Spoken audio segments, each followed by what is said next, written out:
شیعوں سے میں پوچھنا چاہتا ہوں کہ تمہاری جو عورتیں ہیں ان کے لیے کتنا سطر ہے؟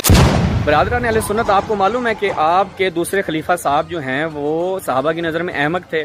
یہ میں نہیں کہہ رہا، یہ کتاب ہے آپ کی مصنف عبدالرزاق. حضرت حذیفہ فرماتے ہیں کہ واللہ انک لاحمق، اے عمر خدا کی قسم تو احمق ہے. آپ نے یہ کلپ ایسا سنا شہباز اصفہانی کا. اس کا پہلا جواب تو یہ ہے کہ اس بندے نے عبارت پوری نہیں پڑھی، اور دوسری بات یہ ہے کہ بڑے درجے کے لوگ وہ ایک دوسرے کو کچھ کہہ سکتے ہیں، لیکن نیچے والوں کو وہی بے شک الفاظ ہی کہنے کی بالکل اجازت نہیں ہو سکتی. جیسے حضرت موسیٰ علیہ السلام نے حضرت ہارون علیہ السلام کو سخت سست کہا، تو کیا ان کے اس کہنے کی وجہ سے آج کے انسانوں کو اجازت ہوگی کہ وہ بھی اس طرح کہتے پھریں؟ نہیں، ہرگز نہیں ہوگا. آپس میں مقام تھا، اس سے ایک دوسرے کو کہہ سکتے تھے، لیکن نیچے والے طبقے کو اسے کہنے کی اجازت نہیں ہے.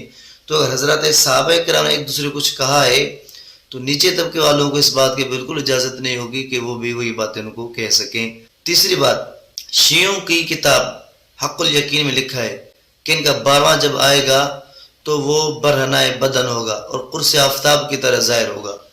میرا سوال یہ ہے کہ جب بندہ برہنہ بدن ظاہر ہو اور قرص آفتاب کی طرح بالکل نظر آئے تو اس کا سطر نظر آئے گا یا نہیں آئے گا؟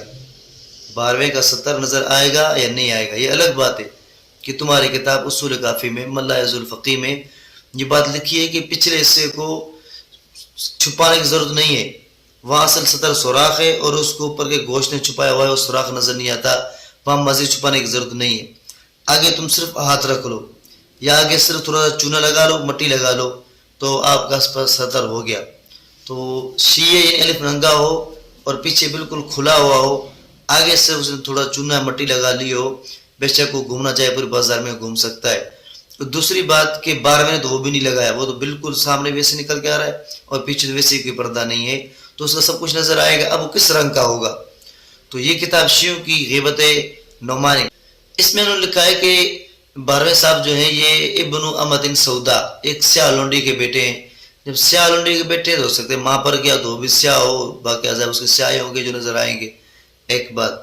دوسری بات، شیعوں سے میں پوچھنا چاہتا ہوں کہ تمہاری جو عورتیں ہیں ان کے لیے کتنا سطر ہے؟ ان کا پچھلا ساتھ ویسے ہی چھپا لیا ہے، اس کو چھپانے کی ضرورت نہیں ہے. آگے والا اس پر مٹی لگائیں یا نہ لگائیں، اور اوپر سینے پر مٹی لگائیں یا نہ لگائیں، یا ویسے ہی چلتی پھرے، اس بارے میں شیعہ مذہب میں کیا حکم ہے؟ برائے کرم شہباز اصفہانی مجھے اس بات کا جواب دے. کوئی بھی شیعہ ذاکر جواب دے دے کہ تمہاری عورتوں بارے میں کیا حکم ہے، پھر تم اپنے عمل کو، اپنی شریعت کو نافذ کرنے کے لیے کوئی کچھ تو کرو نا، عمل کرو ایک دو عورتوں سے، اور کوئی نہ مانے تو چلو اپنی عورتوں سے کروا لیں تاکہ شریعت عملی طور پر نافذ ہو سکے. حضرت عمر کی بات بعد میں کرنا، پہلے اپنے 12ویں پر بات کر لو. اس کا حال دیکھو، اس کا کیا ہوا ہے، وہ ننگا آ رہا ہے، اس کی فکر کرو.